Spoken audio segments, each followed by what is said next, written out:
안녕하세요. 재밌는 정치, 즐거운 봄, 언제나 듣고 싶은 이야기만 하고 싶은 수능특강 정치를 맡은 박봄입니다. 수능특강 정치를 맡은 박봄입니다.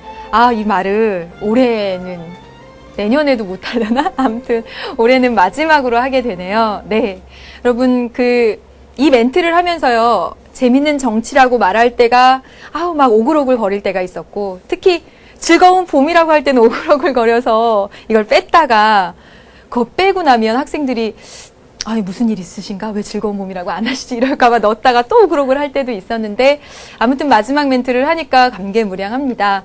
학생들이 요즘 올라오는 질문 가운데 가장 많은 질문은 지금 이걸 하려고 하는데 늦지 않을까요?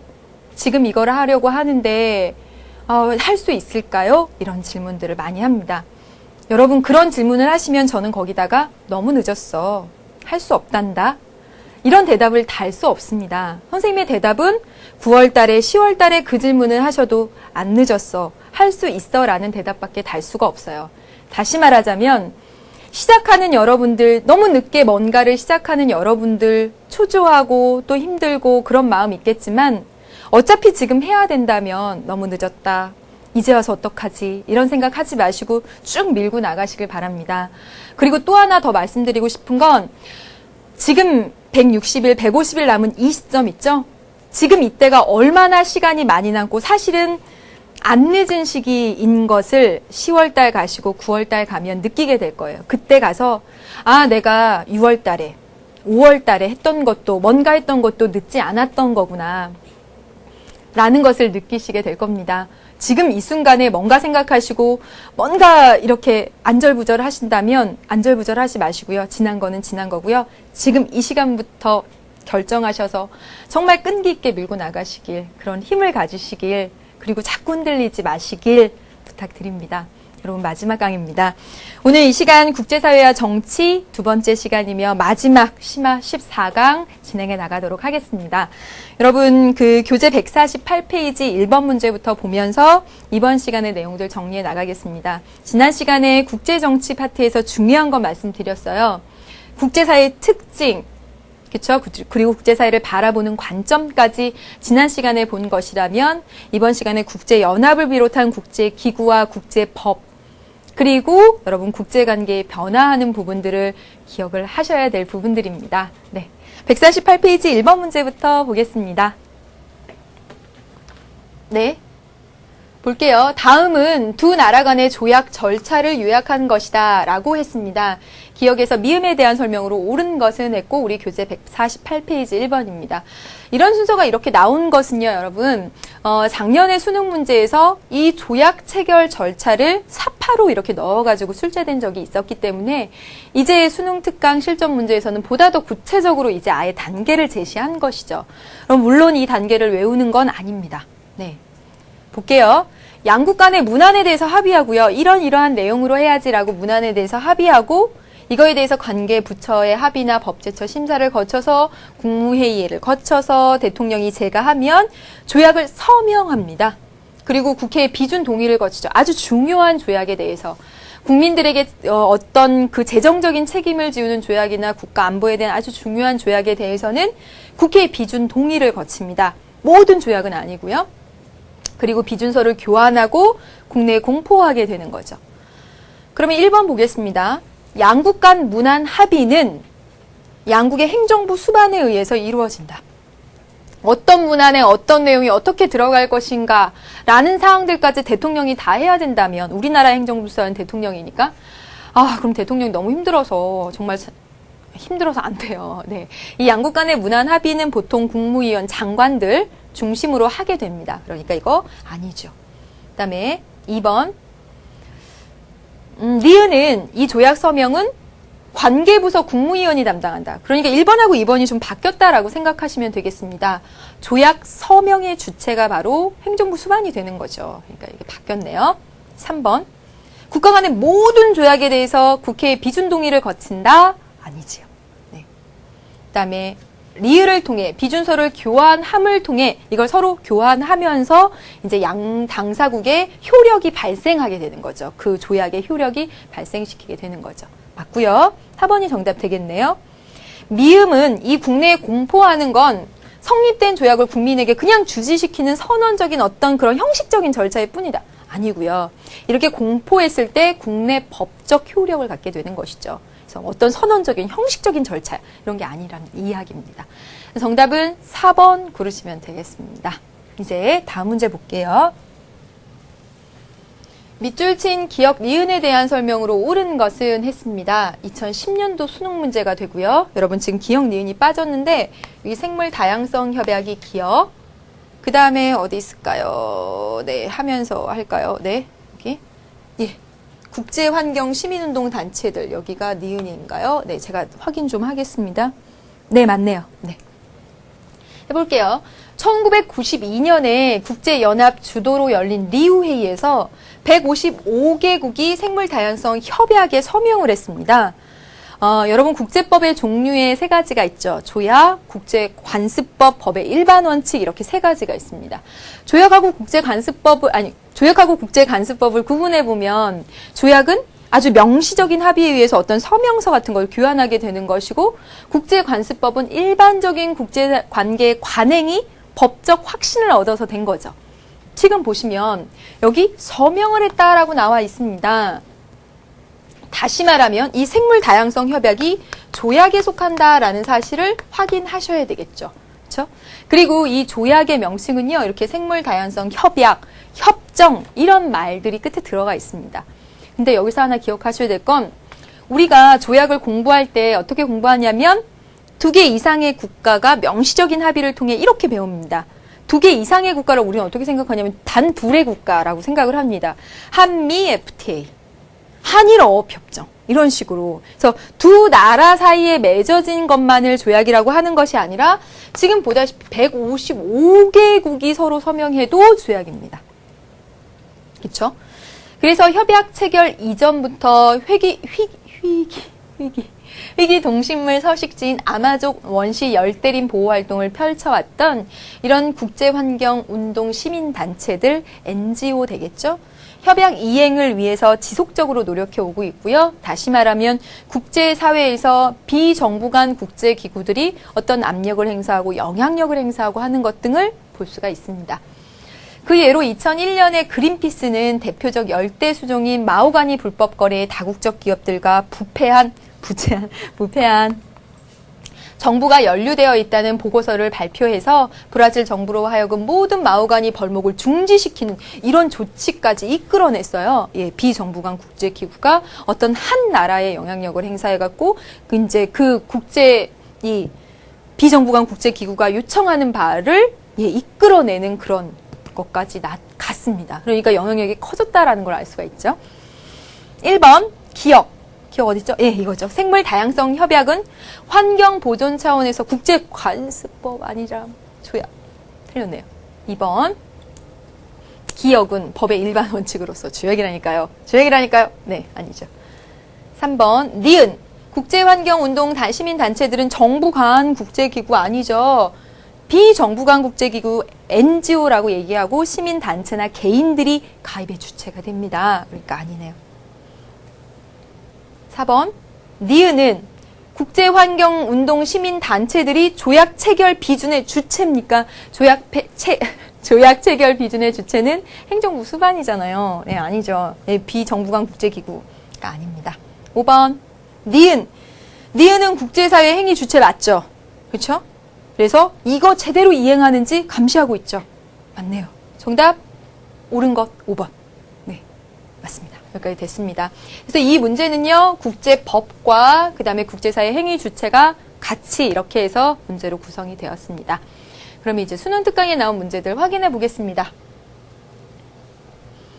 신문 기사를 통해 추론할 수 있는 내용을 보기에서 고르는 것은 했습니다. 볼게요.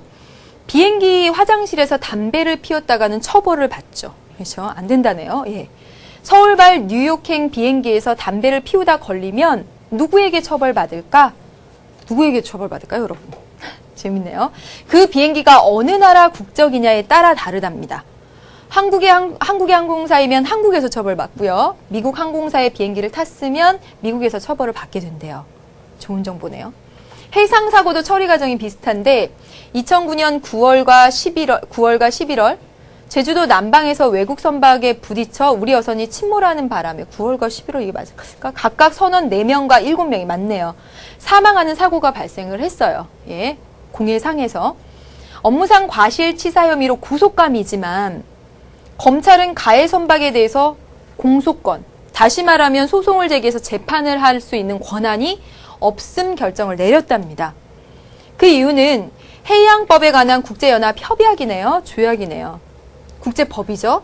이 97조에 따라 이런 공해상에서 발생한 사고의 재판 관할권은, 재판을 관할하는 그 권리는 선박 기국, 여러분 여기가 깃발을 단 나라, 그러니까 표시한 나라, 그 나라이나 선박 기국이나 국적국에 있기 때문에 검찰은 사건을 적절한 형사 관할권 행사를 요청한다는 형사사법 공조 요청서와 함께 해당 국적국인 이탈리아와 중국에 각각 보냈답니다. 그러니까 우리나라 선원들이 사망을 했지만, 우리 어선들이 침몰해서 사망을 했지만 그거에 대한 재판 관할국은 그 해당 국적국에 있기 때문에 거기다가 재판을 요청한다라고 보냈다라는 이야기입니다.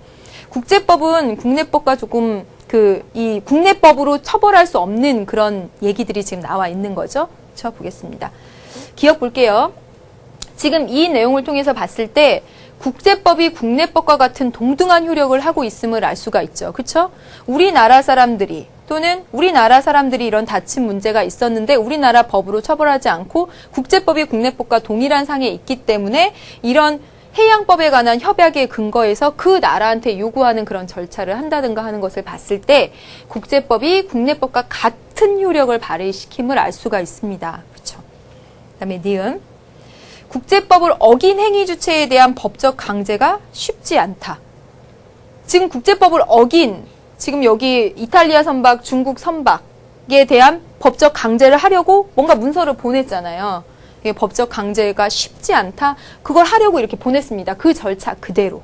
예, 그래서 이거는 아닙니다. 그다음에 디귿. 국제법 주체 간에 맺어진 합의는 그렇죠. 체결 당사국을 구속하고 있죠. 이 협약에 의거해서 이것이 국내 법적 효력을 가지기 때문에 이거에 의거해서 그대로 진행을 하고 있죠. 그다음에 리을. 국제법 적용에 있어서도 당사국의 국내법이 우선적으로 고려된다. 당사국에 만약에 우리나라 법이 우선적으로 고려됐으면 그 이탈리아 선박과 그다음에 중국 선박 잡아가지고 업무상 과실치사 혐의로 구속했겠죠. 그런데 국내법이 우선 적용되는 것이 아니라 국내법적 효력을 가지는 국제법을 인정하고 있음을 볼 수가 있습니다. 그러니까 리을 아니지요. 그렇죠? 네, 좀 어려운 문제죠. 그렇죠? 네, 보겠습니다. 그림은 국제법을 바라보는 서로 다른 관점입니다. 여러분 그 국제정치 파트에서 나오는 국제사회, 국제정치, 국제법을 바라보는 관점은 두 가지 있습니다. 이상주의, 현실주의. 그 맥락에서 하면 되겠는데 갑의 관점에 부합하는 것입니다. 볼까요? 국제법은 이성적이고 도덕적인 사람들이 합의하여 참 이상적이네요. 예, 이상주의. 문제는 이상주의에 해당되는 거 찾아봐라 하는 얘기입니다. 이상주의자들은요, 국제법이라고 하는 것은 아주 정말 이성적인 사람들이 정말 국제 평화를 위해서 만들어가고 서로 지킬 것을 이제 믿는 반면에 국제법은 강대국의 힘의 논리가 반영된 것으로 강대국의 이해관계에 부합할 때만 적용되고 그다음에 지켜지는 거야. 굉장히 현실적이죠. 우리나라와 어떤 나라 간에 조약을 맺었다고 쳐봐. 정말 1대1로 대등한 조약이 되나? 강대국의 힘의 논리가 반영되지. 강대국은 그것이 자국의 이해관계와 부합하지 않을 때는 그 국제법을 안 지킬 걸 하고 보는 것이 현실주의적 관점입니다. 그럼 보겠습니다. 1번. 국가 간의 상호 의존이 평화를 촉진한다. 갑의 관점 1번. 그러네요. 상호 의존적인 관계, 그래서 이성적인 판단으로 인해서 국제법 만들었다. 1번 맞네요. 넘겨보겠습니다. 국제사회는 치열하고 경쟁적이고 무정부 상태야. 힘의 논리 반영. 여기네요. 그렇죠? 3번. 국가가 국제정치에서 아주 유일한 중요한 행위체라고 보는 게 현실주의입니다. 이상주의에서는요, 국제법의 역할, 국제기구의 역할 이런 것을 강조를 해요. 그러니까 국가가 아주 유일한 행위체다라고 보는 건 현실주의적인 관점입니다. 4번. 군사력과 같은 물리적 요인이, 그쵸, 힘이 더 중요하다. 여기죠, 을이죠. 5번, 국가는 합리적인 행위자이며 합리적인 행위자. 이건 맞아요. 이성적이고 이성적인 사람들이 모여서 합리적인 국가를 만든다라는 건 맞는데, 그래서 자력 구제에 의존한다. 자기의 힘에 의존한다. 이건 여기죠. 그쵸? 그쵸? 그러니까 뒤에가 틀렸습니다. 5번 아니지요. 차근차근 계속 풀어 나가보도록 하겠습니다. 밑줄 친 협약에 대한 옳은 설명을 보기 위해서 고른 것은 우리 교재 149페이지 4번 문제입니다. 정부는 1일 유네스코 문화적 표현의 다양성 보호 및 증진에 관한 협약, 이걸 봐서 조약이네요. 왜냐하면 국회 비준서를 소무총장 앞으로 기탁을 했고, 이에 따라 국내에서는 3개월 후인 7월 1일부터 발효가 되고요. 문화적 표현의 다양성 증진을 위한 국제협력 강화를 목적으로 2005년 10월 유네스코 제33차 총회에서 채택되었다고 하네요. 등등등 이렇게 나와 있습니다. 네. 그러면 이 협약에 대한 옳은 설명이라고 했고요. 협약으로 봤을 때 이거 뭐죠? 조약이죠. 그쵸? 비준서도 보내고 이런 것으로 봐서 조약입니다. 그러면 기억, 이 협약을 통해 각국의 이익이 균등하게 조정된다. 사실 그러기가 정말 어렵죠. 그렇죠? 국제법을 통해서 국제사회 이해관계를 조정하려는 목적으로 국제법이 생기는 거지만 아주 균등하게 조정된다라고 말하기는 어렵겠네요. 네. 그다음에 국제적 관습이 국제기구를 통해서 규범화된 것이다. 이건 협약, 조약입니다. 그러니까 아니지요. 그다음에 국제법의 하나로서, 그렇죠, 비준국에 대해서는, 이것을 비준 동의한 국가에 대해서는 강제력이 행사되죠. 그렇죠? 지켜야 하는 거죠. 구속력을 갖게 되는 것 맞습니다. 문화적 다양성 보호를 위해서 국제사회 공동체적 연대감이 형성된 거죠. 그래, 국내 소수의 문화, 다문화 보호하기 위해서 이런 거 하자라고 해서 협약을 맺은 거죠. 그러니까 디귿 리을 정답이 되겠습니다. 네, 계속 볼게요. 여러분 151페이지로 넘어왔습니다. 맞나요? 151페이지로 넘어와서 7번 문제 되겠습니다. 다음은 어떤 국제기구 헌장이래요. 어떤 국제기구인지 찾아보세요. 우리가 국제기구 관련해서 가장 시험 문제에 많이 나오는 건 유엔이고 유럽연합이나 나프타 등등이 좀 나옵니다. 그럼 이거 어떤 국제기구인지 한번 보세요. 우리 연합국 국민들은 일생 중에 2번이나 말할 수 없는 슬픔, 2번이나 말할 수 없는 슬픔이라고 하네요. 1, 2차 대전을 의미하는 거겠죠? 그렇죠? 인류가 가져온 전쟁의 불행에서 다음 세대를 구하고, 우리는 1, 2차 세계대전이 가져온 불행에서 이제 다음 세대를 구하겠대. 그럼 2차 세계대전 끝나고 나서 생긴 거 유엔이죠. 국제연합이라는 거 딱 알 수가 있습니다. 더 읽어볼게요. 기본적 인권, 인간의 존엄과 가치, 남녀 및 대소 각국의 평등권에 대한 신념을 재확인하며 더 많은 자유 속에서, 여러분 한번 읽어봅시다. 사회적 진보와 생활 수준의 향상을 촉진할 것을 결의하였다. 그리고 이러한 목적을 위해서 관용을 실천하고 선량한 이웃으로서 상호간 평화롭게 생활하며 국제 평화와 안전을 유지하기 위해 우리들은 힘을 합해서 공동의 이익을 위한 경우 이외에는 무력을 사용하지 아니한다는 것을 결의한다. 좀 되게 의미심장하지 않아요?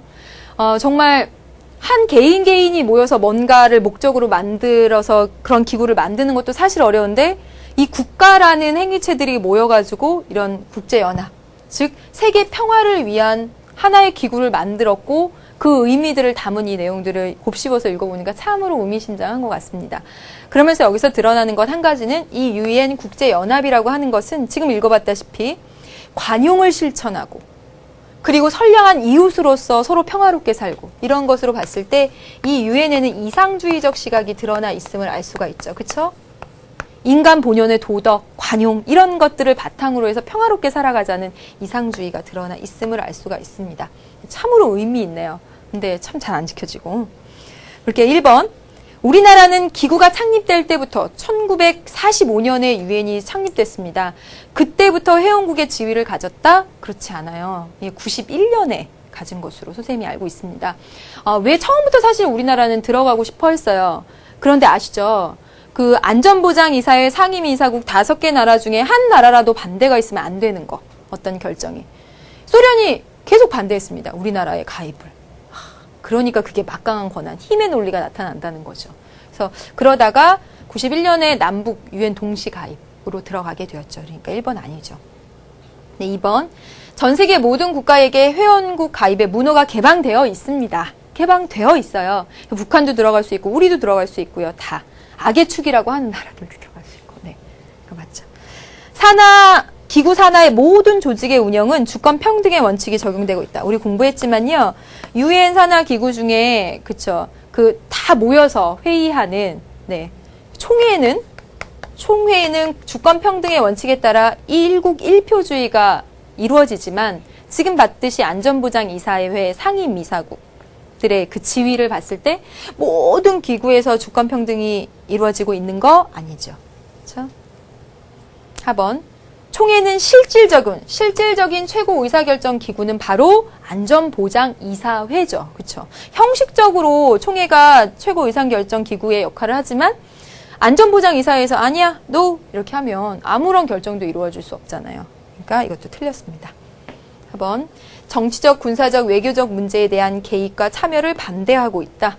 실제로 저거 보세요. 평화 안전을 유지하기 위해서 우리들의 힘을 합하여 공동의 이익을 위한 경우 이외에는 무력을 사용하지 않겠다. 그럼 공동의 이익을 위해서는 무력을 사용할 수도 있다라는 거.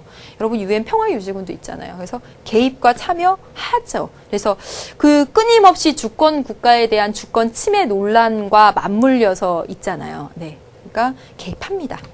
네, 아니죠. 네. 됐죠? 네. 다음 이제 훌쩍 넘어서요. 아니 훌쩍 안 넘었구나.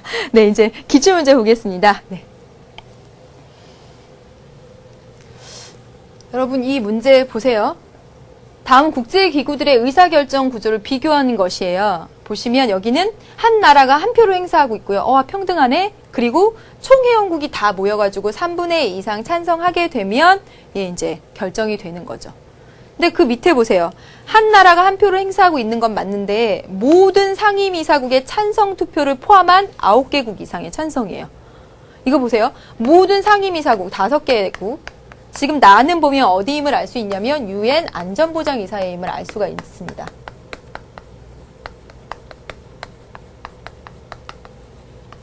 자, 보세요. 안전보장이사회의 이사국은 모두 15개 나라인데 그 중에서 5개 나라가 항상 이사인 나라잖아요.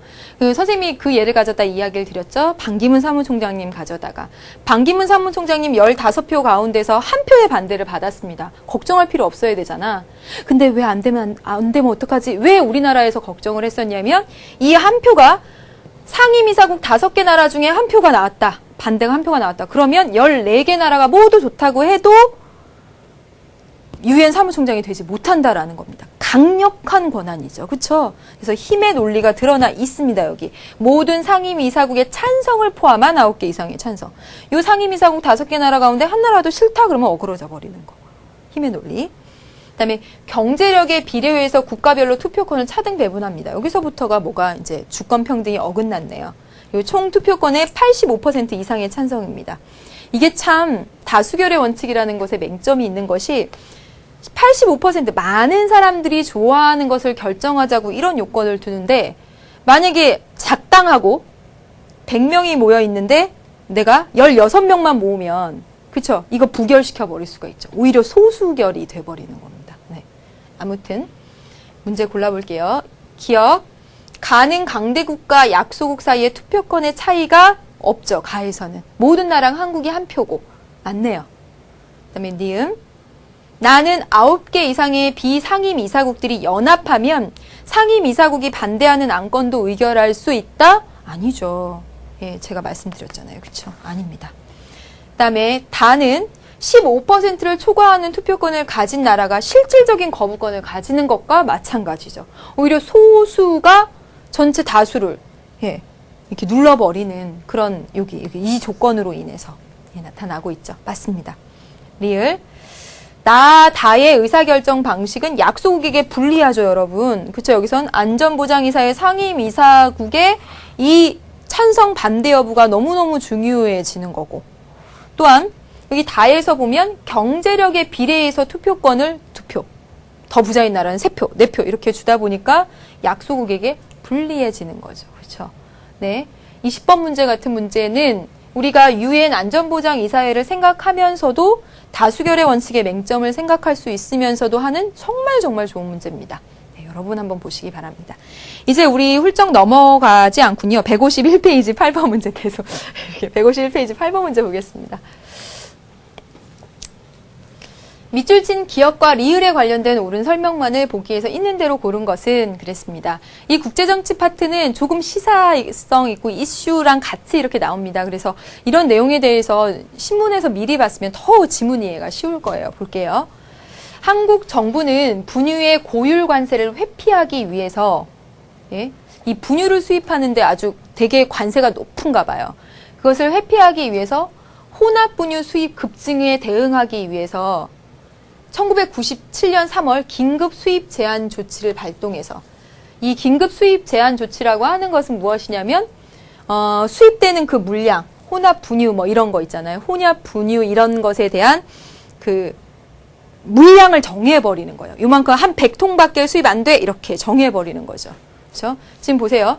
분유는 들여오려면 우리나라가 굉장히 많이 관세를 매기니까 우리나라의 수입업자들이 혼합 분유를 많이 수입한다는 거예요. 혼합 분유는 이 분유에 뭐 곡물가루나 뭐 이런 걸 섞은 것을 혼합 분유라고 한대요. 선생님 찾아봤어요. 예. 그러니까 분유에 하도 관세를 많이 붙이니까 이거 들어오면 너무 비싸서 안 팔리니까 우리나라 수입업자들이 혼합 분유 수입을 많이 하니까 이거에 대응하기 위해서 한국 정부가 이 혼합 분유 수입하는 수입량을 제한한다든가 하는 식으로 이 관여를 한 게 된 거예요. 그렇죠? 보호무역이죠. 그렇죠? 이에 따라서 혼합 분유 수입에 대한 수량 제한이라고 나한테 시행하였다. 이에 유럽 쪽에서 주로 이제 유제품 관련된 거 수입하니까 유럽연합은 우리 정부를 WTO에 제소해서 1998년 7월에 패널이 설치됐다. 그럼 패널이라고 하는 것은 이 사항을 조사하는 조사 기구 같은 겁니다. 그래서 뭐 과거에 무슨 장관이었다거나 아니면 대학 교수 막 이렇게 구성이 되는 거예요. 패널이 설치되었고요. WTO의 패널은 혼합 분유 수입으로 인한 국내 산업 피해 여부 판정 시 긴급 수입 제한 조치 협정 요건에 대한 검토가 불충분하고 우리나라가 검토도 제대로 안 하고 수량 제한 조치가 수입품으로 인한 피해로부터 국내 산업을 구제하기 위한 필요한 수준을 초과하여 너네 국내 산업 보호하기 위한 걸 더 뛰어넘어서 너무 수량 제한 심하게 하고 있고 따라서 우리나라 조치가 WTO 규정에 일치하지 않는다고 판정했대요. 여기가 핵심인 거죠. 그러저러해서. 그래서 우리나라는 2000년 5월까지 판정 결과를 이행하기로 착하네요. 그래서 그에 따라 긴급 수입 제한 조치를 종료하기로 딱 졌네요. 그렇죠? 우리나라가 보호무역을 했고. 그럼 볼게요. 기역. 이 기역의 조치는 한국 정부가 행한 조치는 이 수입 제한, 긴급 수입 제한 조치는 인류의 보편적 가치에 어긋나는 거야. 우리나라 산업을 지키기 위한 당연하다고 또 말하면 안 되죠. 아무튼 인류의 보편적 가치에 어긋난 거 아니죠? 네. 니은 디귿과 달리 유럽연합과 WTO와 달리 기역과 달리 니은 유럽연합과 WTO는 정부라는 한 국가와 달리 초국가적 국가를 초월한 행위체죠. 국제기구니까 맞네요. 디귿 체제의 WTO 체제의 세계 경제에서 그렇죠. 한 나라 국가의 독립성은 점차 약화되고 있죠. 한 국가가 그래 수입 물량 제한한다는 조치를 딱 내리면 그 국가 독립성 그대로 가는 것이 아니라 딱 세계화된 WTO에서 딱 그건 안 돼라고 하니까 한 나라의 경제 정책, 국가 정책이라는 것도 바뀌어 버리잖아요. 그러니까 국가의 독립성이 점차 약화되고 있다. 맞네요. 리을 어딨나요? WTO 규정은 국제법으로서 그렇죠. 회원국에게 강제성을 가지고 있죠. 서명했고 그대로 이행하겠다고 했고 그러니까 맞네요. 다음 문제 보겠습니다. 이제 156페이지로 넘어왔습니다. 그래서 국제관계의 변화하는 부분으로 넘어왔어요. 네, 보겠습니다. 다음 사건 이후에 국제정치 변화로 옳지 않은 것은 했습니다. 1989년 12월 부시와 고르바초프가 지중해 몰타 섬에서 몰타 선언이네요. 그렇죠? 우리는 더 이상 서로를 적으로 간주하지 않는다며 냉전 종식을 선언을 했습니다. 바야흐로 냉전 종식이 선언된 것이고요. 이후 몰타 체제라고 불리는 탈냉전의 시대에 새로운 국제 질서가 형성된 것입니다. 정말 이런 날이 올 줄은 몰랐었다고 하더라고요. 어느 날 갑자기 이렇게. 1번 체제 간의, 그렇죠. 자유주의 진영과 사회주의 진영 간의 체제 간의 이념 대립의 전면적 대립 가능성이 줄어들었다. 그렇죠. 전면전 줄어들고 국지적인 전쟁들이 나타나고 있죠. 그다음에 2번 국제정치 구조에서 냉전 체제가 탈냉전. 맞네요. 붕괴되었다. 세계 경제가 시장 경제로, 그렇죠. 시장 경제가 사실은 승리한 거라고 말을 하죠. 그렇죠. 시장 경제로 통합되어 가고 있죠. 4번 대결의 시대에서 실리 추구의 시대. 대결, 적이다, 우방이다 이렇게 하던 것에서 우리의 이해관계와 맞다면 적을 구분하지 않는 이익을 추구하는 시대로 변화하고 있죠. 현대 국제사회, 국제정치의 특징입니다. 이념 대립이 완화되면서, 맞아요. 이념 대립은 없어졌어요. 거의. 그러면서 국제 분쟁의 가능성은 그러나 높아졌습니다. 민족 간, 지난 시간에 보셨죠? 체첸, 그쵸? 인종 간, 이런 종교, 이런 대립들이 커졌잖아요. 그러니까 5번이 틀렸네요. 국제사회의 특징 보신 것입니다. 이 문제 통해서. 다음 문제 볼까요? 네, 2번 문제입니다. 다음 글에 나타난 지구촌 공동체 문제 해결을 위한 로마 클럽. 여러분, 로마 클럽이라고 하는 것은 로마에 설립된 한 미래 연구 기관입니다. 그래서 이 로마 클럽은 미래에 닥칠 자원 고갈, 식량 부종, 지구 환경의 황폐화와 생태계 위협을 비관적으로 예언한 바 있다. 여러분 그 책 보시면 왜 세계의 절반은 굶주리는가라는 책에 보시면요. 실제로 지구 전체가 가지고 있는 식량의 양은 이 지구를 몇백 년 먹여 살릴 수 있는 양이래요. 그런데 그게 어디는 몰려있고 어디는 정말 빈곤하게 되고 있는 그런 상황이기 때문에 이런 것과 다 해서 식량 부족, 지구 환경의 황폐화 이런 것을 비관적으로 예언한 바 있고요. 이 로마 클럽은 이러한 위험을 지적하면서 정말 모든 지구촌 구성원들이 함께할 그럴 미래를 건설하자는 제목의 보고서에서 현재와 같은 방식으로 살아간다면 인류는 머지않아 자멸할 것이다 라고 주장하였다. 그리고 멸망을 피하려면 같이 살아가는 방법을 근본적으로 바꿔야 된다. 이거 너무 중요한 말인 것 같아요. 함께 지구의 미래를 건설하자. 여러분 이 말을 곱씹으셔서 여러분이 앞으로 살아갈 그 세상에서 여러분들이 어떤 일을 하셔야 될지를 좀 생각해 봤으면 좋겠습니다. 이 한국에서 수능 시험 잘 봐가지고 뭐 하는 것 이상으로 전 세계적인 기업 그런 것을 하는 사람이 되면 얼마나 멋있겠어요. 그렇죠? 기억 보겠습니다. 무분별한 소비를 억제하려 그렇죠. 자원의 낭비를 막자. 예, 그렇죠. 함께 살아갈 방법. 그다음에 니은 지속적인 경제 성장을 통해 빈곤 문제를 해결하다. 지금 이대로 가다 보면 자멸한다라고 했습니다. 보다 근본적으로 다른 방향 생각하자라고 했으니까 아니죠. 유전공학을 발전시켜서 부족한 식량자원 아니잖아요. 그렇죠? 읽어보면 리을 과학 기술에 대한 그렇죠. 맹신에서 벗어나서 그 가치를 재점검하자. 리을 맞습니다. 네, 어려운 문제 아니었다고 생각합니다. 다음 문제로 갈게요. 다음의 헌법 내용을 바탕으로 우리나라의 국제정책을 있는 대로 골라라 그랬습니다. 우리 헌법 제일 앞에 있는 전문에 항구적인 세계 공영에 이바지하겠다. 그러면서 침략적 전쟁 부인한다 가지고는 시험 문제에 많이 나왔죠. 모든 전쟁 부인하는 거 아니라고 했습니다. 전쟁 부인 아니고요. 침략적 전쟁만. 우리 한 나라, 우리 대한민국이라는 나라의 이익을 위해서 다른 나라를 침범하는 그 침략적 행위에 대해서만 부인합니다. 그리고 헌법에 의해서 체결 공포된 조약과 일반적으로 승인된 국제법규는 국내법의 효력을 가진다. 국제법 존중하겠다라고 써있죠. 존중. 그리고 외국인의 지위 보장에 대해서 나와 있습니다. 그래서 지금 이렇게 보시면 이게 다 국제평화주의를 실현하기 위한 실현 방안이라는 것도 여러분 기억하시죠? 헌법에서 배웠습니다. 국제평화주의 실현 방안, 침략적 전쟁 실현 방안, 침략적 전쟁 부인, 국제법 존중, 외국인의 지위 보장. 네. 그럼 보겠습니다. 기억, 모든 전쟁 부인한다. 아니라고요. 아니라고. 니은, 외국인도 내국인과 같이 사회보장 혜택을 부여한다. 여러분, 외국인의 지위를 보장한다고 했을 때 그 지위 보장이 의미하는 바는 국가에 상관없이 보편적으로 인정되는 권리, 인권이라든가 그러니까 자유, 평등 이런 것 등을 의미합니다.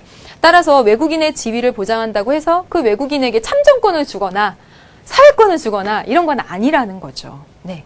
그러니까 보편적인, 인류 보편적인 가치에 대한 존중이지 한 나라 국가의 실정법상 안에서 부여되는 권리, 교육을 받을 권리라든가 이런 뭐 의료보험의 혜택을 준다든가 이런 건 아니라는 겁니다. 네, 아닙니다. 무력이 아니라 평화 통일을 추구하죠. 국제 평화주의를 실현하기 위해서. 맞습니다. 우리나라가 가입한 국제협약에 대해서 법률의 효력을 보장하죠. 국제법 존중한다라고 되어 있습니다. 네. 예, 다음 문제 보겠습니다. 다음 글에 나타난 미국의 외교 정책에 대한 평가로 적절한 것은 그랬습니다. 이게 부시 독트린이라는 건데, 예, 테러와의 전쟁을 수행했던 미국이 오사마 빈 라덴과 알카에다 조직원들이 다른 국가로 탈출할 가능성을 봉쇄하기 위해서 이 오사마 빈 라덴과 알카에다 조직원들, 이 알카에다의 수장이 오사마 빈 라덴이죠. 그렇죠? 이 오사마 빈 라덴을 체포해가지고 수장시킨 그 과정을 보면 저는 한편의 영화를 보는 것 같아요. 정말. 그렇죠? 그래서 그 헐리우드에서 만든 영화들이 그냥 허무맹랑한 게 아니라는 생각이 너무너무 드는 거 있죠. 그거 진짜 영화 같은. 네. 알카에다의 수장인 이 오사마 빈 라덴이 다른 국가로 탈출할 가능성을 봉쇄하기 위해서 아프가니스탄에 있었다고 했잖아요. 부시 독트린을 선언을 했습니다. 부시가 그 이전부터 해서 어떤 걸 선언했냐면 악의 축이라고 이렇게 말을 했죠. 이란, 이라크, 북한.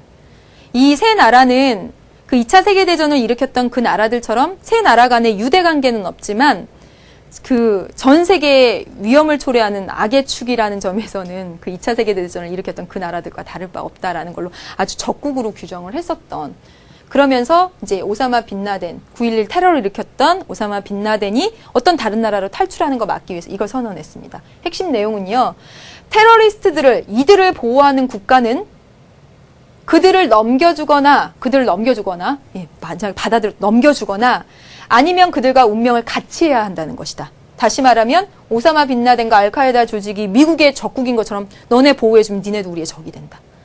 그래서 부시는 의회 연설에서 국제사회에 대해서 테러리스트 편에 서든지 아니면 우리 편에 서라. 와, 정말 무섭네요. 그렇죠? 네, 진짜 강대국인 겁니다. 우리나라 이런 말 할 수 있을까요? 네. 우리 편에 서든지 하고 가지겠죠? 그렇죠? 힘을 키워야 될 것 같다는 생각이 듭니다. 네. 어때요? 지금 보세요. 1번. 국제적 조직을 통해서 국제 평화 유지하려고 하는 거 아니죠. 네. 2번. 현실주의적 관점에서 국제 문제를 해결하려고 하고 있다. 현실주의적 관점이긴 한데 어떤 국제 문제 해결? 네, 더 보겠습니다. 3번. 국제사회의 통합. 아니죠, 이것도. 4번. 주권 평등의 원칙에 위각해서. 아니죠. 그 다음에 5번. 국제사회의 안정을 추구하며 변화와 발전을 거부하고 있다. 국제사회 안정. 그래서 가장 정답으로 고르자라고 하면 여러분 몇 번 고르면 되겠습니까? 2번인 거죠. 현실주의적인 관점에서 적국과 상대국 이렇게 딱 규정해서 우리 편에 서든지 아니면 적의 편에 서라 이렇게 얘기하고 있으니까 현실주의적 관점으로 고르면 되겠습니다. 네, 이제 다음 문제 보겠습니다. 네, 여러분 마지막 문제입니다. 2009년 수능 문제 되겠고요. 네, 순서를 보세요. UN 창설된 게 1945년이고 연도는 아니지만 여러분 1년의 순서, 한국전쟁 대표적으로 냉전 하에서 있었던 그 치열한 대립 보여줬던 거, 월남 파병, 1973년에 6.23 선언 했던 거 통해서 그 세계의 조류가 좀 이렇게 실리를 추구하고 이렇게 좀 완화되어가는 모습 반영한 겁니다. 소련의 개혁 해방, 남북한 UN 동시 가입하면서 WTO 출범했고 9.11 테러, 테러. 네. 1번 보겠습니다. 가는요, 냉전체제의 고착화로 자유민주주의 국가의 우호를 강화하고 반공 정책이 추진된 시기, 우리나라 외교 정책의 설명으로 적절하지 않은 것은이고, 유엔 창설 이후에 이 냉전 시기, 그러니까 1차 세계대전 끝나고 나서 냉전 시기에 있었던 우리나라의 외교 모습 맞죠? 미국 중심으로 한 자유주의 진영 중심의 외교 맞습니다. 2번. 나는 미소 간의 긴장이 완화되면서 사회주의 국가들과 관계를 개선하려는 이런 북방 정책.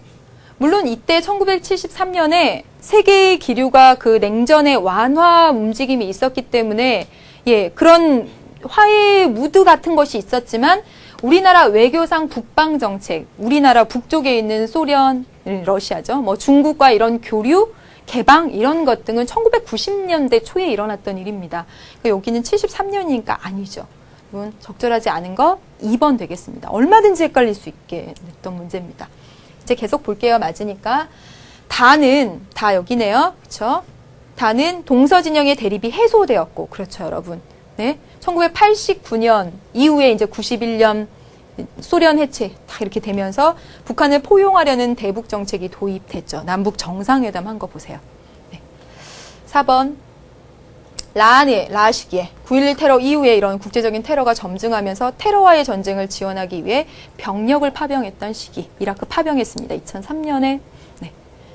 그다음에 5번 보면 다는 나에 비해 국제적으로 경제 상호 의존이 그렇죠. 심화되고 남북한 사이의 경제 협력이 본격화된 화해의 무드가 있었던 시기입니다. 정답 2번 고르시면 되겠습니다. 네, 여기까지 해서 여러분 다 했습니다. 네, 문제도 다 풀어봤고 또 중요한 것 얘기도 했고 그랬습니다. 선생님이 이 마지막 강의를 준비하면서 이제 수강후기를 쫙 이렇게 보면서 어떤 학생 이름이라도 불러주고 얘기하고 그래야 되겠다 해서 수강후기를 쫙 봤습니다. 근데 그러다 보니까 한 번을 써도 너무나 진실된 얘기를 쓴 학생은 소개가 안 되고 세네 번 쓴 학생만 하자니 그것도 아니고 막 이렇게 기준을 못 잡겠더라고요. 그래서 아니다. 그리고 이렇게 딱 왔는데요. 여러분 제 친구가 토요일날 이제 친구를 만나서 친구가 그러더라고요. 며칠 전에 친구가 자신의 아버지하고 이렇게 딱 술을 마시는데 가만히 아버지 딱 얼굴을 보고 있으니까 세상에서 내가 회사에 가면 또 내가 내 친구들을 만나면 내 이름을 정말 정말 많이 불리는데 우리 아버지는 이제 이름을 불러줄 사람이 없겠구나. 이런 생각을 하니까 굉장히 마음이 안쓰럽고 막 그런 생각이 들었다고 합니다. 나이가 들어가면 우리가 참 이름 불린다는 게 얼마나 소중한지 그때쯤 알아가겠죠. 그래서 여러분 수강후기에서 선생님이 답변 달 때 늘 누구야 이렇게 부르잖아요. 이름 많이 불러드리겠습니다. 그래요. 왜 찡하지? 정말 좋은 강의, 진실된 강의로 수능 완성해서 또 만나도록 하겠습니다. 이름 많이 불러줄게요. 네, 행복하세요, 여러분. 안녕.